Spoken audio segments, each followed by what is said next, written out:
সমবেত ভক্তবৃন্দের চরণে আমার কোটি কোটি দণ্ডবত প্রণিপাত।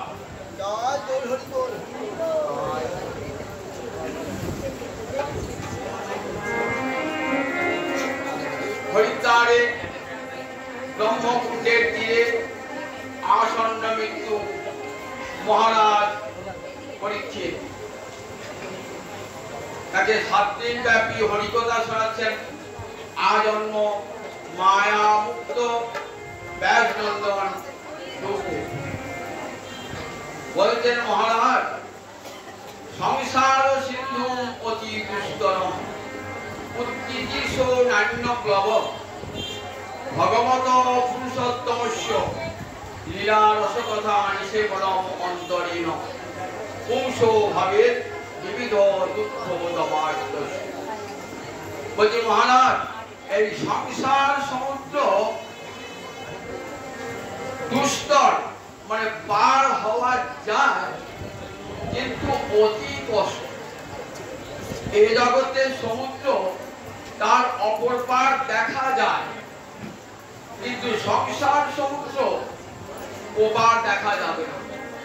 সংসার ও সমুদ্র সিন্ধু অতি দুস্তর, অতি দুস্তর, শুধু দুস্তর নয়, বললেন অতি দুস্তর। সংসার সমুদ্র পার হওয়া, এই মায়ার সংসার, ভোগ বাসনার সংসার থেকে পার হওয়া বড় কষ্টকর। কত সাধু ঋষি যোগী জ্ঞানী ধ্যানী নির্জন বনে গিয়ে কোটি কোটি বৎসর তপস্যা করেছেন সংসার সাগর পার হবার জন্য। হয়তো কোটিতে কোটি 2-1 জন সংসার সমুদ্র পার হয়েছেন আপন সাধন সামর্থ্যে,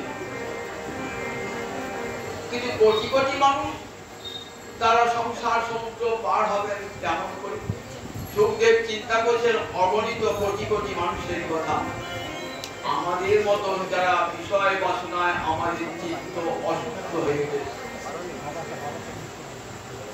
বিষয় বাসনা দূষিত যে চিত্ত, আমরা কেমন করে জ্ঞান জানি না, যোগ জানি না, ধ্যান জানি না, তপস্যা জানি না, শৌচ আচার সংস্কার কিছুই তো নাই, কি করে সংসার সমুদ্র পার হবে?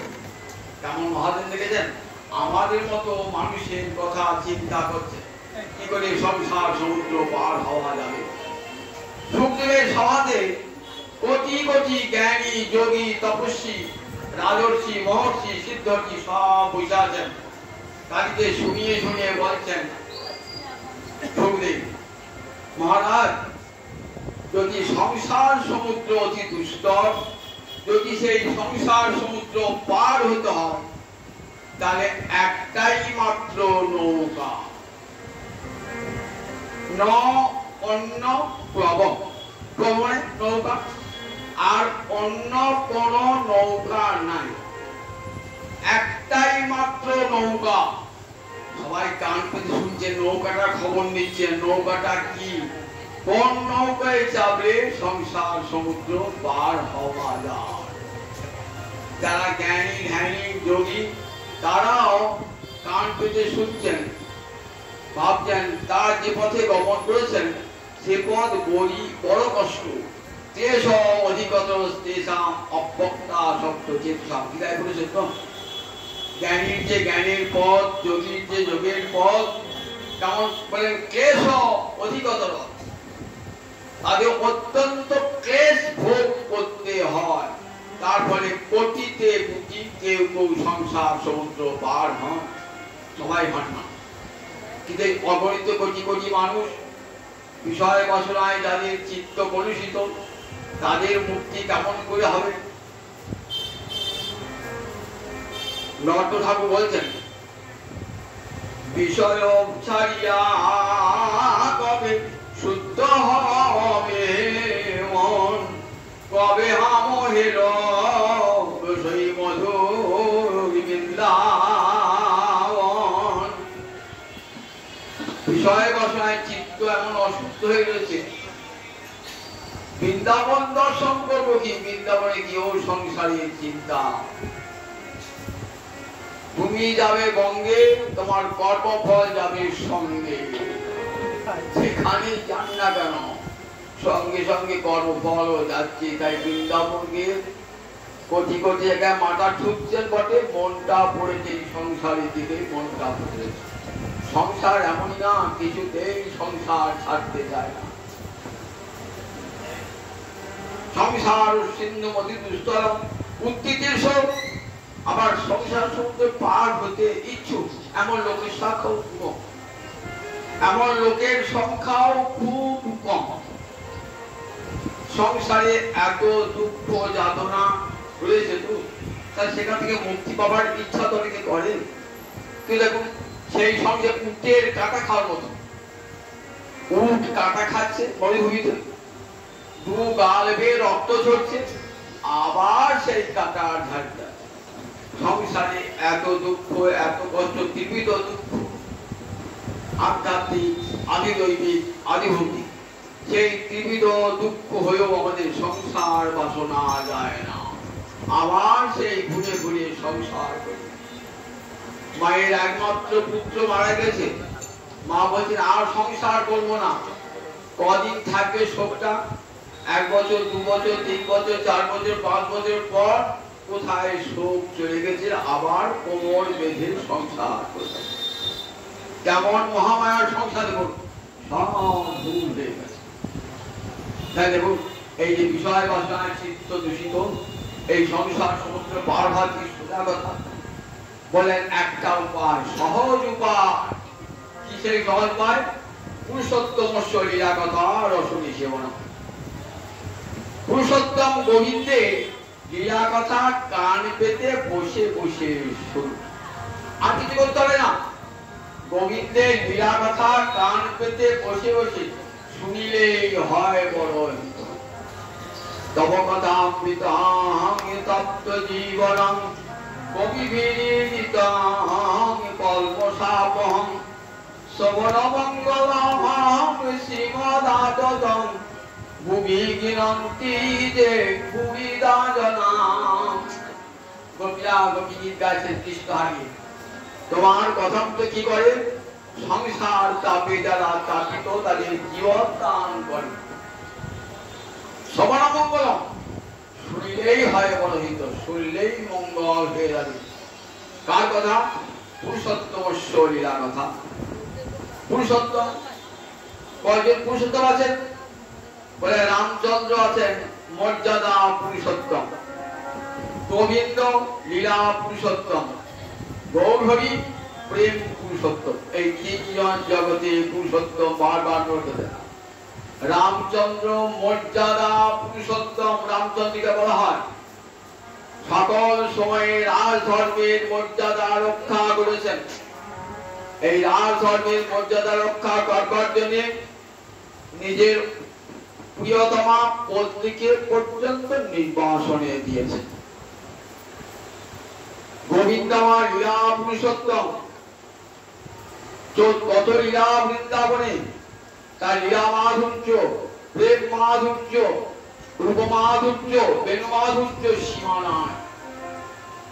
তাই গোবিন্দ আমার লীলা পুরুষোত্তম। আর ঘরে ঘরে অযাচিত হয়ে প্রেম মিলিয়েছেন কে? আমার গৌরাঙ্গ প্রেম পুরুষোত্তম। এই 3 জনকে বলে পুরুষোত্তম। মনে থাকবে, রামচন্দ্র হলেন মর্যাদা পুরুষোত্তম, সব সময় ধর্মের মর্যাদা রক্ষা করছেন। শ্রীকৃষ্ণ হলেন লীলা পুরুষোত্তম, গৌরহরি প্রেম পুরুষোত্তম। এদের কথা কান পেতে বসে বসে শুনুন, সংসার সমুদ্র অনায়াসে পার হয়ে যাবে। কথা শোনার এত দাম। কলিযুগে যাগে যোগ্য আমার মহাপ্রভু 2 ভাগবত সঙ্গে করাইল সাক্ষাৎকার। 2 ভাই হৃদয়ের খালি অন্ধকার, 2 ভাগবত সঙ্গে করাইল সাক্ষাৎকার।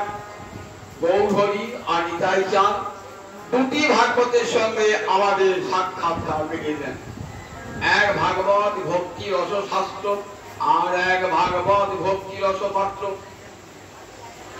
একটি ভাগবত হল ভক্তি রস শাস্ত্রে, যে শাস্ত্র পাঠ হচ্ছে মন্দিরে মন্দিরে, দেবালয়ে গৃহে গৃহে। ব্যাসদেবের রচিত শ্রীমদ্ ভাগবত শাস্ত্র, আবার ভাগবতকে অবলম্বন করে চৈতন্য চৈতামৃত, চৈতন্য ভাগবত, ভক্তি রসাত্ম সিন্ধু, উজ্জ্বল নীলমণি, এগুলিকে আমরা ভাগবত করে থাকি। আর যাদের হৃদয় আছে ভক্তি রস, তাদেরকে বলে ভাগবত, অর্থাৎ ভক্তগণ। তাহলে ভাগবত কি আস্বাদন করবো কার সঙ্গে?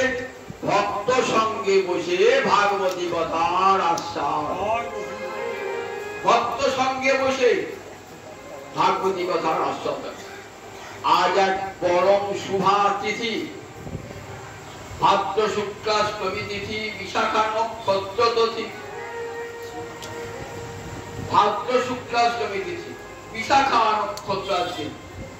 শ্রীমতীর জন্ম সেই কালে, ভাদ্র শুক্লাষ্টমী তিথি, বিশাখা নক্ষত্র তিথি, শ্রীমতীর জন্ম সেই কালে।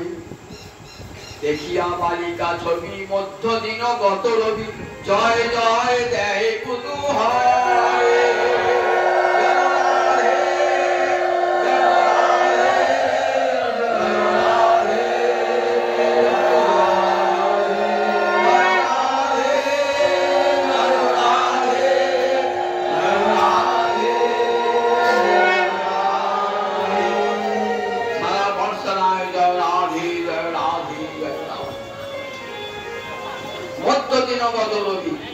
আমার সময় জন্মেছেন এমন শুভা তিথি। এই তিথিগুলি এই আমাদের মনে পড়ে দেয় আজ রাধারানীর জন্মদিন, কৃষ্ণভক্ত আজ গোবিন্দের জন্মদিন, গৌর পূর্ণিমার দিন, দোল পূর্ণিমা আজ আমার মহাপ্রভুর জন্মদিন, নিত্যানন্দ আমার হৃদয় চাঁদের জন্মদিন, অদ্বৈত সপ্তমীতে আজ আমার অদ্বৈত প্রভুর আবির্ভাব তিথি। এই তিথিগুলি আমরা তো ভুলে যাই ভগবানকে। তিথিগুলো কত পবিত্র দেখুন, আমাদেরকে স্মরণ করিয়ে দেয়। আর সেই সুন্দর তিথিতে আমরা সমাগত একবার রাধারানীর কাছেই শুনবো তার আবির্ভাবের কথা, তার কাছে শুনবো। রাধারানীকে খুব ছোট্ট করে সর্বদামোদর শুনিয়ে দেন। রাধা কৃষ্ণ প্রণয় প্রকৃতি লাদিনী শক্তি, রাধা কৃষ্ণ প্রণয় প্রকৃতি। রাধারানী হলেন কৃষ্ণ প্রেমের ঘনীভূত রূপ। প্রেমটাকে চোখে দেখা যায় না, কারণ সেটা হৃদয়েই থাকে, তার তো কোনো রূপ নাই। কিন্তু সেই রূপটা আমরা দেখলাম রাধারানীর মধ্যে, সেই রূপটা আমরা দেখলাম যে প্রেম মূর্তি ধারণ করেছে। যারা আমরা রাধারানীকে দর্শন করি নাই, যারা গৌরীলা দর্শন করেছেন, তারা কি দেখেছেন? প্রেম মূর্তি ধারণ করেছে। গৌর নাম রমিয়া ধাম, প্রীতি মূরতি দাতা, সখী কহনা গৌর কথা। গৌর নাম অমিয়া ধাম, প্রীতি মূরতি দাতা। প্রীতি মানে প্রেম, মূরতি মানে মূর্তি, অর্থাৎ প্রেমের মূর্তি দাতা মানে দান করেছেন। প্রেমকে মূর্তি দান করেছেন আমার গৌরাঙ্গ হরি দেবী ভাগা। প্রেম যেন মূর্তি ধারণ করেছে। রাধা প্রেম কি বস্তু সেটা আমরা গৌরহরিকে দেখলেই জানতে পারি যে রাধা প্রেম কি বস্তু। প্রেম মূর্তি ধারণ করেছে। তাহলে প্রেম থাকে কোথায়? হৃদয়ে থাকে। তো যখন থাকে অমূর্ত রূপে, আর যখন বেরিয়ে আসে প্রেমটা হৃদয় থেকে, তখন রাধা মূর্তি ধারণ করে। তাই রাধা কৃষ্ণ প্রণয় প্রীতি। রাধা আর কেউ নয়, কৃষ্ণ প্রেম রাধা মূর্তি ধারণ করে। রাধা কৃষ্ণ এক আত্মা, দুই দেহ ধরি, অন্যান্য বিরসের রস আস্বাদন করি। একটা আত্মা, একটা দেহ হয়, জানি তো প্রত্যেকের বিতর্কিত আত্মা, বিতর্কিত দেহ। রাধা কৃষ্ণের বেলায় কি? এক আত্মা দুই দেহ। খুব ভালো করে অর্থ বুঝবেন। আত্মা একটা, দেহ দুটো। গোবিন্দ রাধা। আত্মা কিন্তু একটাই, এক আত্মা। রাধা কৃষ্ণ এক আত্মা দুই দেহ ধরি। তাহলে দুটো হলেন কেন? একাকী নৈব রমতি, একাকী আনন্দ হয় না, খেলা হয় না। তাই গোলকে রাসমণ্ডলে গোবিন্দ ভাবছেন আমি তো খেলবো, আমার সাথী, খেলার সাথী কে হবে? গোবিন্দের বাম অঙ্গ কেঁপে উঠল, বাম অঙ্গ থেকে আবির্ভূত হলেন অখণ্ড রসবল্লভ রাধা রানী। গোবিন্দের বাম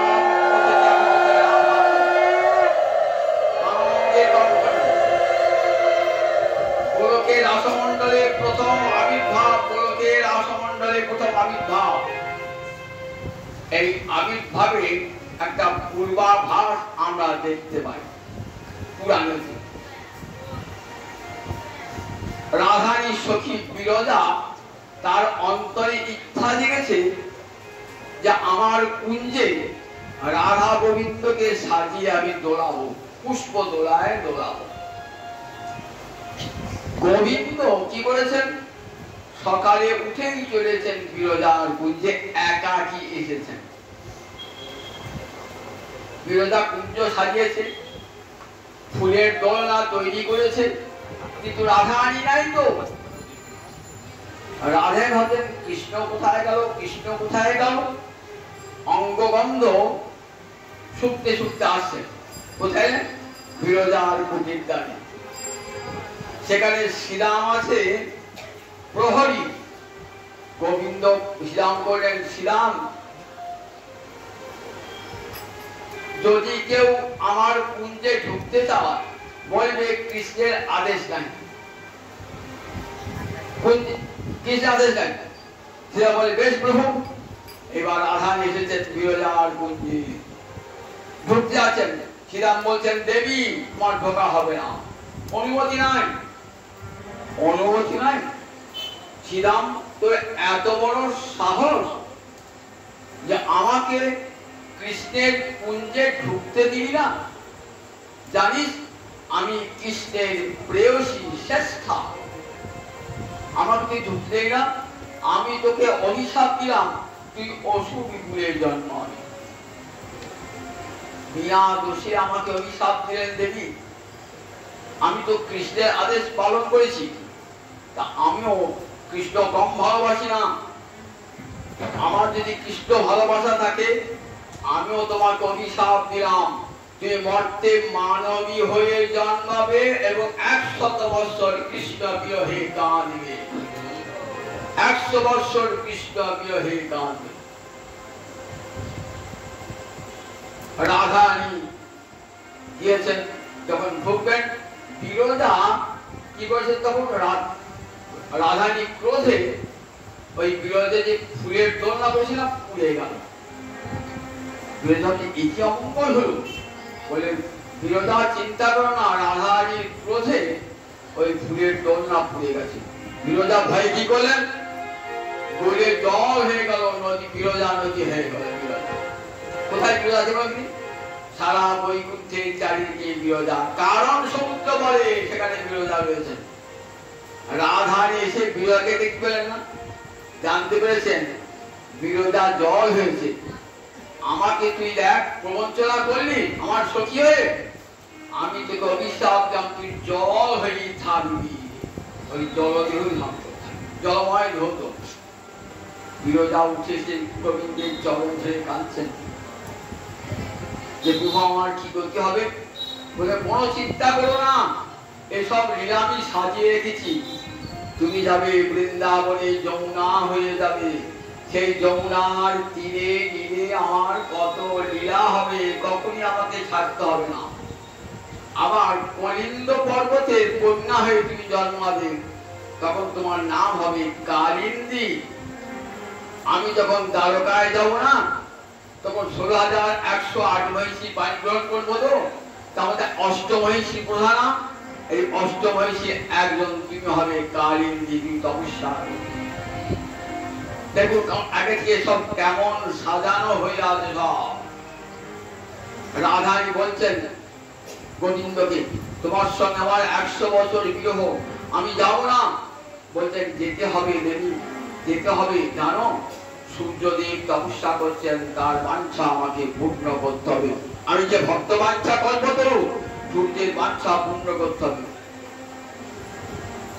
সেখানে বৃন্দাবন, তুমি যাবে বৃন্দাবনে, সে বৃন্দাবনে তো যমুনা নাই, গোবর্ধন নাই, সেখানে ময়ূর ময়ূরী নাই, কোকিল কোকিলা নাই।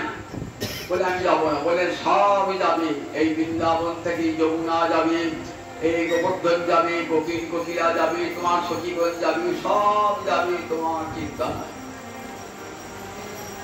বিরজা যমুনা হইলেন, গোবর্ধন শালবনী দ্বীপে দ্রোণ পর্বতের পুত্র হয়ে জন্মালেন। পুরস্ত ঋষি দিয়েছেন দ্রোণ পর্বতের কাছে প্রার্থনা, তোমার পুত্রটিকে নিয়ে দাও। একমাত্র সন্তান নিয়ে যাবে, ঋষি না দেন তো ঋষি অভিশাপ দেবে তো। কোথায় নিয়ে যাবেন? কাশীতে। কাশীতে গঙ্গা আছে কিন্তু পর্বত নাই তো, নিয়ে যাবেন। যাও, কি করবেন? নিজের সন্তানকে অনুমতি দেন। তখন গোবর্ধন বলছে, পিতা দুঃখ করো না, আমাকে ঋষি নিয়ে যেতে পারবে না। ঋষি নিয়ে যাচ্ছেন, বলে আমাকে কেমন করে যাবে? তা বলে আমি তোমাকে আমার হাতের তালুতে রেখে নিয়ে যাবো। বেশ, কোথাও নামাতে পারবে না, আমাকে কোথাও নামাতে পারবে না, যেখানে নামাবে আমি সেইখানে শিখে যাবো, এই শর্তে। গোবর্ধন বলে তথা, তথা। নিয়ে আসছেন শালবনী দ্বীপ থেকে তালুতে গোবর্ধন পর্বতকে। এইবার স্নান আনি করবার সময় হয়েছে, বৃন্দাবনে এসে মনে করে গেল স্নান আনি পূর্বের শর্ত ভুলে গেছেন। স্নান আনি করবার জন্য গোবর্ধন পর্বতকে নামিয়ে যমুনায় স্নান করে আনিকাদি করছে। গোবর্ধনকে তুলতে গেলেন, ঋষি তুমি প্রতিজ্ঞা ভঙ্গ করেছো, আমি আর এই বৃন্দাবন ছেড়ে কোথাও যাব না। রয়ে গেলেন গোবর্ধন, রয়ে গেলেন বৃন্দাবন। তাহলে গোবর্ধন এলো, যমুনা এলো, কোকিল কোকিল সব সখীগণ সব আসছে। যেতে হবে বৃন্দাবনে, অপূর্ব লীলা হবে। দেখো রাধারানী, কেঁদো না, তোমার সঙ্গে বিরহ হয় বটে, কিন্তু তোমার সঙ্গে আমার মিলনও হবে। লীলা হেতু তুমি পরদারা হবে, পরকীয়া হবে। এবার যোগমায়া আমাকে এক অপূর্ব রসের আস্বাদন করাবেন, পরকীয়া রসের আস্বাদন করাবেন। এটি বৃন্দাবন ছাড়া কোথাও হবে না। তুমি পরবধূ হবে। দেখুন, সূর্যদেব তপস্যা করছে, কঠোর তপস্যা, দিব্য বর্ষ সহস্রাণী তপস্দেবে। দেব পরিমাণে 1000 বছর তপস্যা করছেন সূর্যদেব। কোথায়? মন্দরদ্রয়ী আসাধ্য, মন্দরধ্বনি অর্থাৎ মন্দর পর্বতের গুহায় বসে তপস্যা করছে। শব্দ লোক কম্পিত হয়ে উঠেছে। ক্ষীর সমুদ্রে চেয়ে গেলেন, বলেন কোনো ভয় নাই। গোবিন্দ বলে কোনো ভয় নাই, সূর্যদেব কশ্যপ নন্দন তপস্যা করছে, আমি শীঘ্রই তার বাঞ্ছা পূর্ণ করবো, তোমরা যাও। এলেন কার কাছে? সূর্যদেবের কাছে। কেমন তপস্যা? হেড মুন্ডে উল্টো পদে শ্বাস প্রশ্বাস যুক্ত করে ভগবানকে ডাকছে। বলেন কি চাও? বরং প্রিয়দাম বর চাও। বললেন প্রভু আমি যে বর চাইব দেবে? বলে হ্যাঁ তুমি যাও, বর চাইবে তাই দেবো। আমি তো ভক্ত বাচ্চা কল্পতরু, কি বর চাও বলো? কি বর চাইলেন? দেখুন, কন্যাং লক্ষণ সংযুক্তাং দত্ত্বা তদ বশকো ভব। সর্বসুলক্ষণ একটি কন্যা দাও, আর শর্ত তুমি হবে তার বশীভূত। এই তো আমাকে ঠকালেন। জগতে আমি স্বাধীন, আমি কারো বশীভূত নই। এই ত্রিলোক আমার বশীভূত, ব্রহ্মাদি দেবগণ সবাই আমার বশীভূত।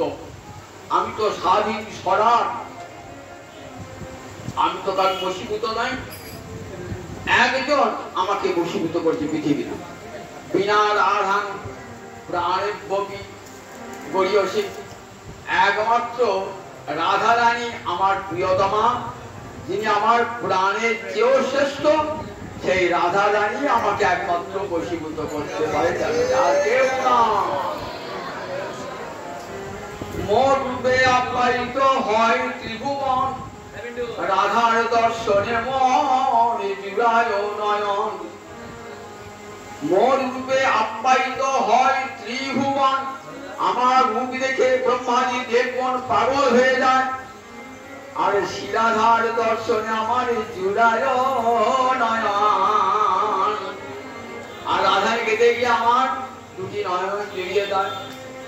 মোর বংশী গীত হরে ত্রিভুবনের মন, রাধার বচন হরে আমারও শ্রবণ।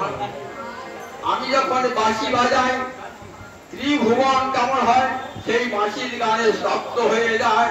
নারদ তুম্বুরু নাচতে আরম্ভ করে, ব্রহ্মাদি দেবগণ কৈলাসে ব্রহ্মা আছে, পাতালে নাগেরা আছে। আর আমার মোর বংশী গীতে হরে ত্রিভুবন আর শিরাধার বচন মন হরে শ্রবণ।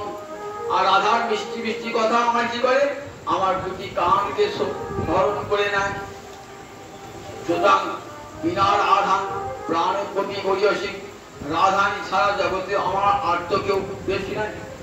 বেশ, রাধানী তোমার কন্যা হবে, কিন্তু লীলা হেতু তব কন্যা বড় দ্বারা হবে। আর এখানে আমি অপূর্ব লীলা করবো, তোমার কন্যা পরের বধূ হয়ে আসে।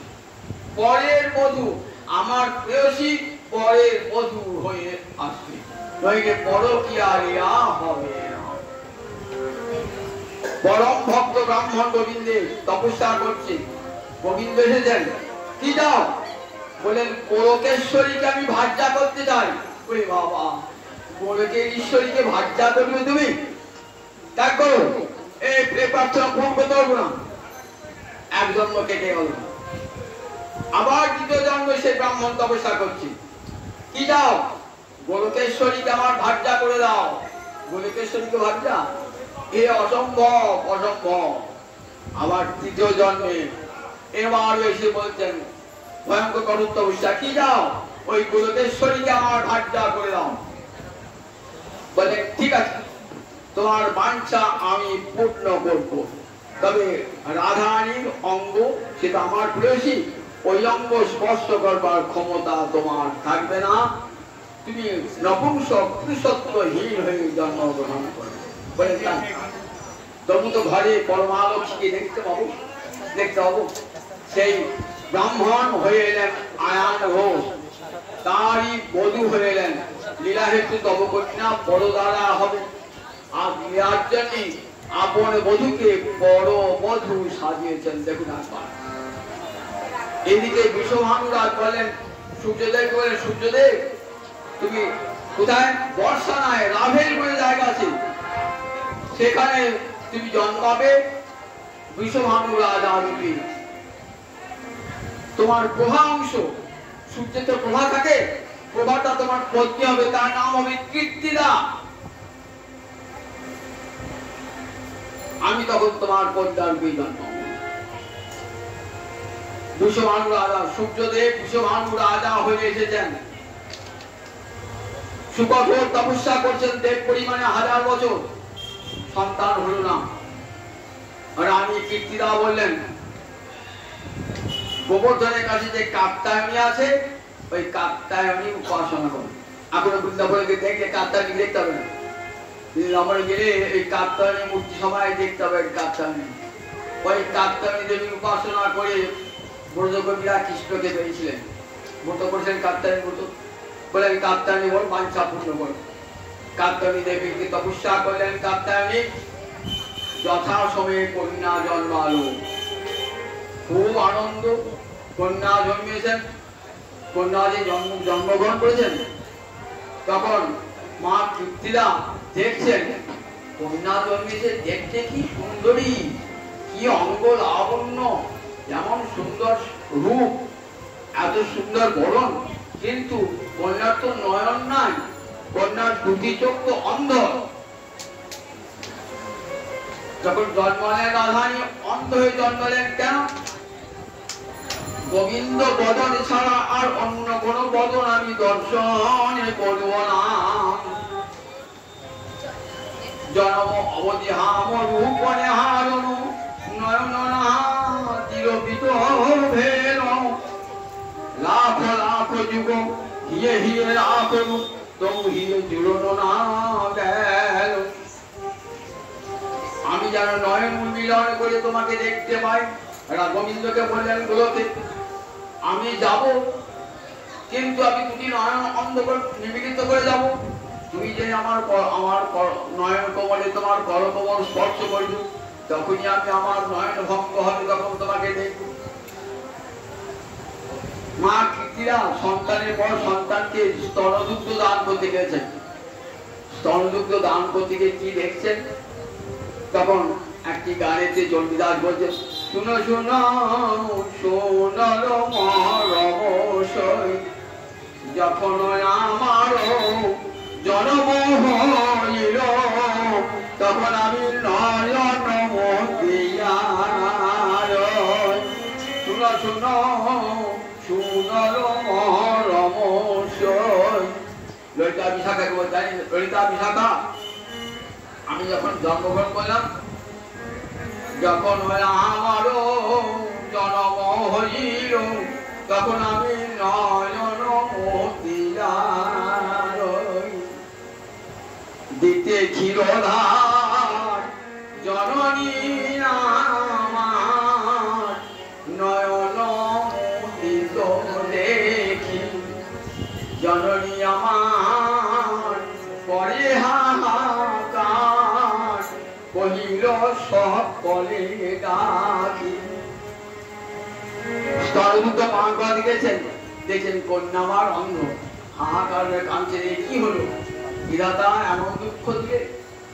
কত কষ্ট করে সাধনা পূজা কি কন্যা পেলাম, কিন্তু কন্যার দুটি নয়ন তো নাই। জননী আমার করে হাহাকার কহিল সকলে ডাকি। সে কথা শুনিয়া জননী যশোদা বধূরে লইয়া করে আমারে দেখিতে আইলা তুলিতে সুতিকা মন্দির দ্বারে। মা যশোদা শুনেছেন, কি শুনেছেন, যে আমার সখী কীর্তিদা আর একটি কন্যা হয়েছে। রোহিণীকে বলছেন চল দিদি দেখে আসি কা, কীর্তিদার কি সন্তান দেখে আসি। তখন তো কৃষ্ণ বলরামের সয়মতে 1 বছর বয়স হয়েছে। রোহিণী আসছেন, যশোদা আসছেন, আগে আগে কি আসছে বড়াইপুরি যোগ মায়া, যিনি লীলা করাবে যোগ মায়া কান্দায় আমাদের নিরাপদ বিকাশে। যোগমায়া সমগ্র বৃন্দাবন লীলা কে করাচ্ছেন, যোগমায়া। আমারে দেখিতে আইলা তুলিতে সুতিকা মন্দির দ্বারে। সুতিকা মন্দির মানে যেখানে সন্তান হয় তাকে কি বলে, সুতিকা গৃহ বলে। তখন তো হাসপাতালে নার্সিংহোমে সন্তান হতো না, বাড়ি কি হতো, সুতিকা মন্দির দ্বারে। দেখাইয়া রানী কহিছেন মানি বিধি এত দুঃখ দিলাম করিয়া সাধনা পাইলাম অন্ধ কন্যা, এই কি ছিল মোর কপালে। দেখো দিদি আজ তপস্যা করি সন্তান পেলাম, বিধাতার দান কি হয়ে যাবো, পেলাম অন্ধ কন্যা, পেলাম অন্ধ কন্যা, এই কি ছিল কপালে। উঠো উঠো বলি করে ধরি তুলি বসালো যত্ন করে। হেন এই সময়ে মায়ে দেওয়া গিয়া বধূ পরশিল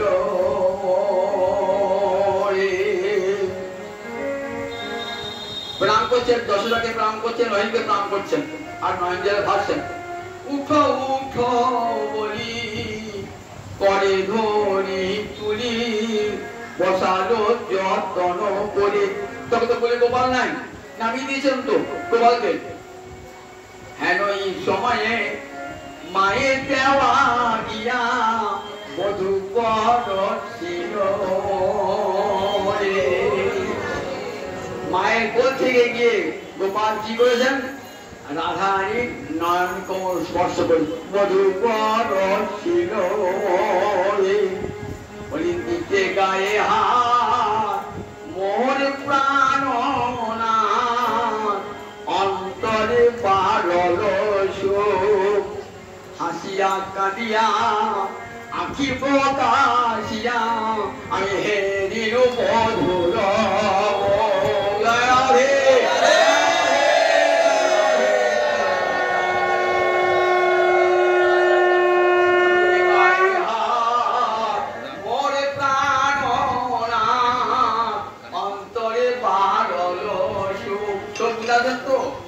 এই গোবিন্দ অঙ্গে স্পর্শ করেছেন না, জানতে পেরেছেন মাধু গোবিন্দ এসেছে।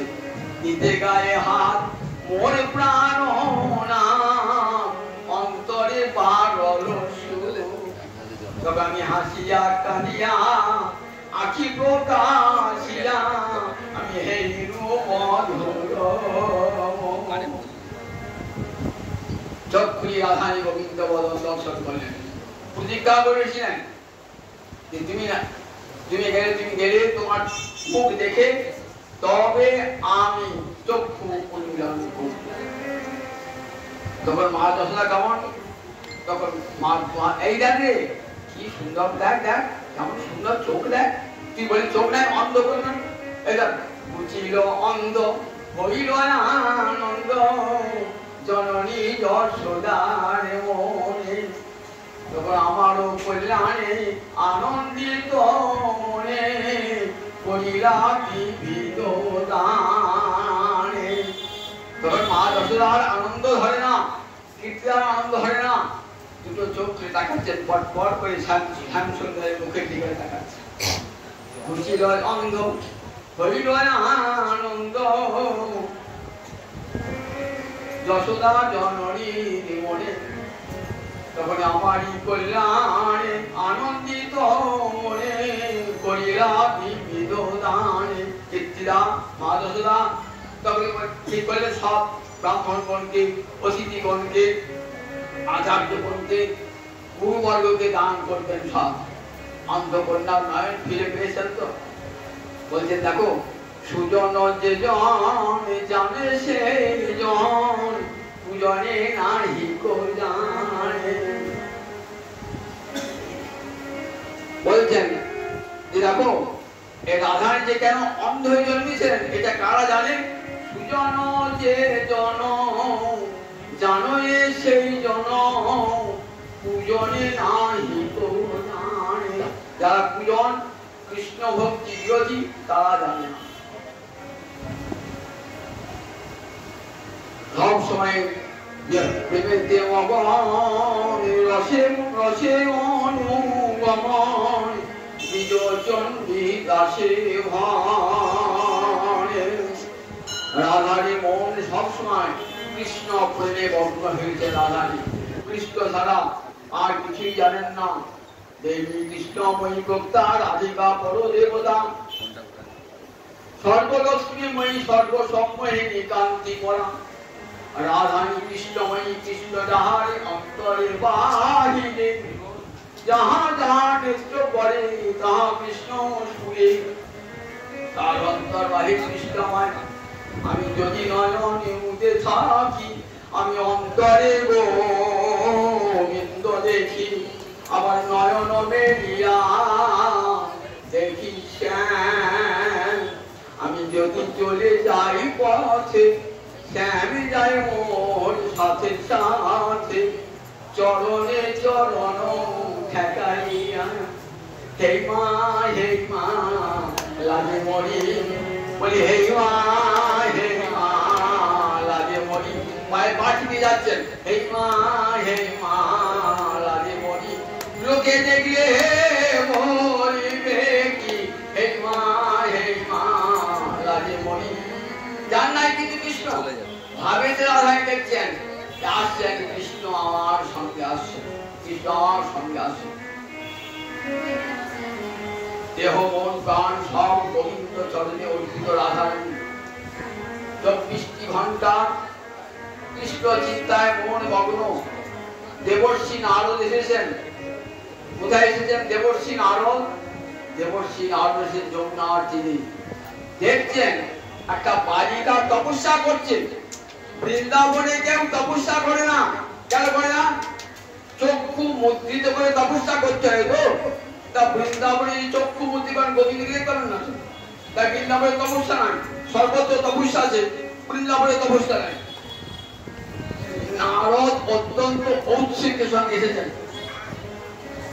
হরে কৃষ্ণ কৃষ্ণ কৃষ্ণ হরে হরে হরে রাম রাম রাম হরে হরে বিরাজতে হরি বল রাধায় ধ্যান হয়ে গেছে আচ্ছা মা তোমাকে একটা কথা জিজ্ঞাসা করবো বৃন্দাবনে তোকে তপস্যা করে না তুমি তপস্যা করছিলে কেন প্রণাম করছেন নারদ বলছেন বাবা যোগীরা ঋষিরা ধ্যানীরা জ্ঞানীরা তারা কি করেন 24 ঘন্টায় বিষয়ের চিন্তা 1 ঘন্টাও যদি কৃষ্ণ চিন্তা হয় তাই নির্জন ছাড়ে যান আর আমার বিপরীত আমার 24 ঘন্টায় অন্তরে কৃষ্ণ চিন্তা তাই 1 ঘন্টা কৃষ্ণ ভুলবার জন্য আমি তপস্যা করছি কাজে 1 ঘন্টা কৃষ্ণ ভুলতে পারি দেখেছেন রাধার সঙ্গে আমাদের কেমন তপস্যা আমরা 24 ঘন্টায় বিষয় চিন্তা করেছি 1 ঘন্টা ভাগবত শুনছি ওই কানটা পাতা আছে মোহনটা পাইয়েছে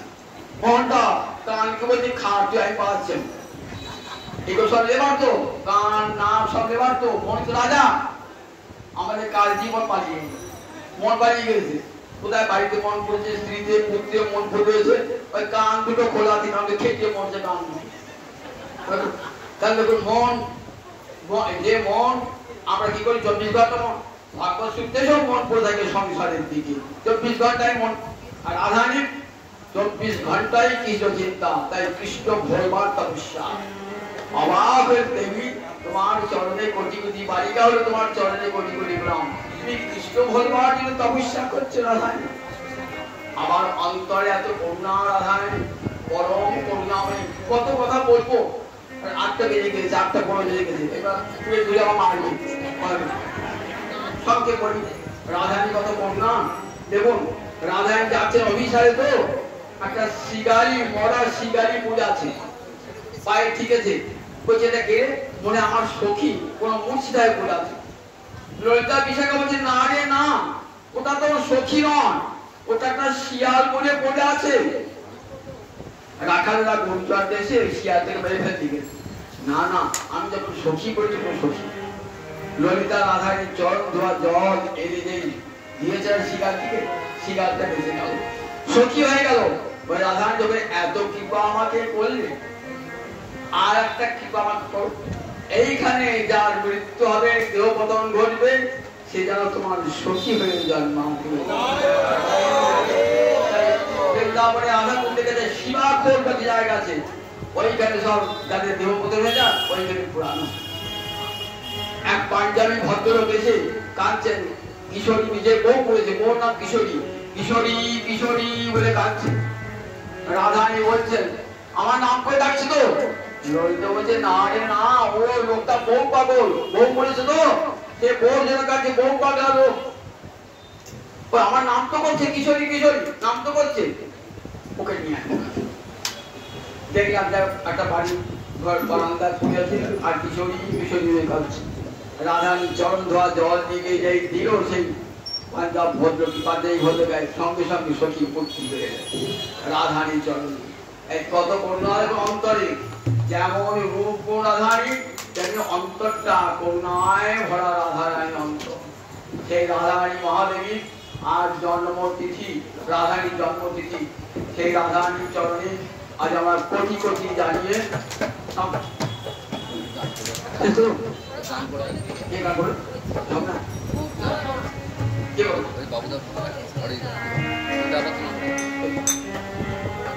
Oh,